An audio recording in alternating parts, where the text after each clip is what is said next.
വണ്ടിക്ക് പണി കിട്ടിയിരിക്കുക, കാറ്റ് പോയിക്കൊണ്ട്. ഇതാണ് റൈഡർ ഗോകുൽ.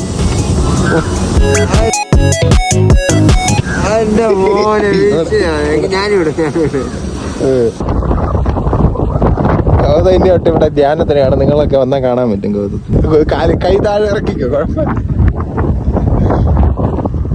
ആര് പറഞ്ഞു? നമ്മൾ ഇതൊക്കെ ചെയ്യണം. നീ ചെയ്യും, ഞാൻ റൂൾസ് ഫോളോ ചെയ്യണ ആളാണ്. അതേ പറ്റി റൂൾസ് ഫോളോ ചെയ്യും. അതുകൊണ്ട് ഇതിനകത്ത് ഞാൻ വരില്ല. താഴോട്ട് പോയാ എന്താ അവിടെ മിക്കവാറും മറ്റേ ഓലക്കീറും വെള്ളത്തുണി എടുക്കേണ്ട വരും. വന്നാണ്